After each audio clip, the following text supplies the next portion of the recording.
Thank you, Madam Speaker. I rise to also support this motion by Honorable Jeanette.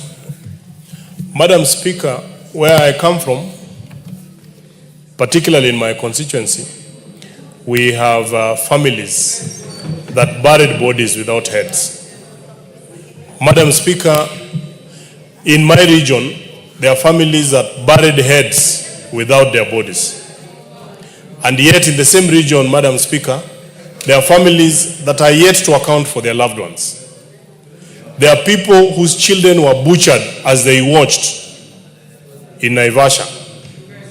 There are people who have not recovered from what happened in 2007.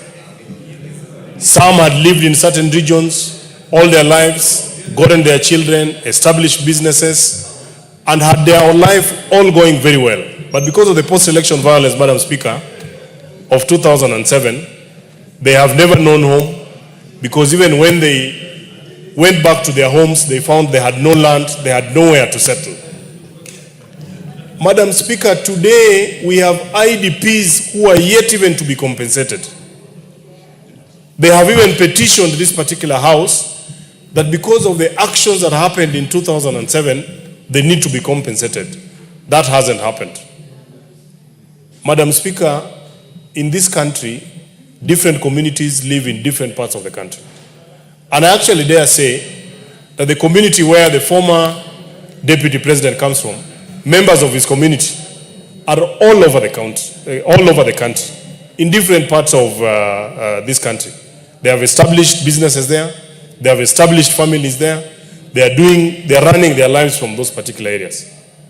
That a leader like that can come and say that whatever happened in 2007, 2008 is like a Christmas party. To imagine that such a leader would want to be elected and that we are going to have many other Christmases with such an individual. I think in this particular house, Madam Speaker, we have never felt vindicated. We feel vindicated that the action we took to impeach the mistake of a deputy president that we had, we feel completely vindicated. Even if we were to rewind time, we would still do the same. Madam Speaker, as if that is not enough, subsequent statements from this very gentleman, like over the last weekend, he is now almost dictating the uniform, even the dress code of the people from his region. He is dictating who you are speaking to. He is going to dictate which church you are going to. He is going to dictate which car you are going to drive. He is going to dictate what food. Madam Speaker, I just want to tell Kenyans that no one should listen to Rigathi Gachagua. He is not only dangerous to this country, he is even dangerous to himself.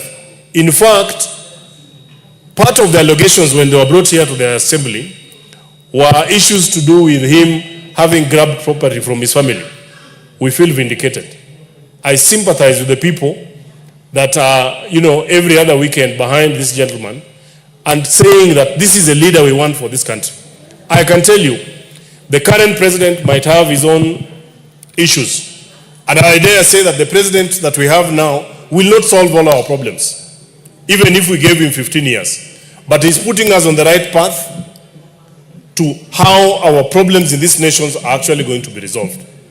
I want to condemn in the strongest terms, and I want to call upon the police every single day, including yesterday, when Rigathi Gachagua says that the president has set up a killer squad, it means he knows. He should be called to record a statement.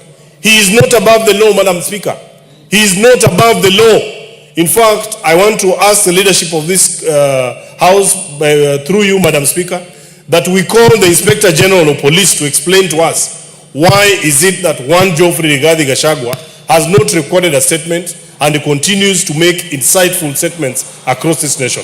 I submit and I support.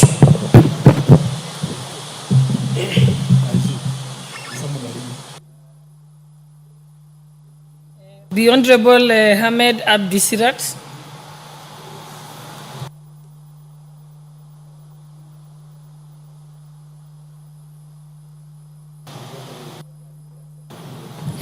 Thank you, Madam Speaker. I want to join this debate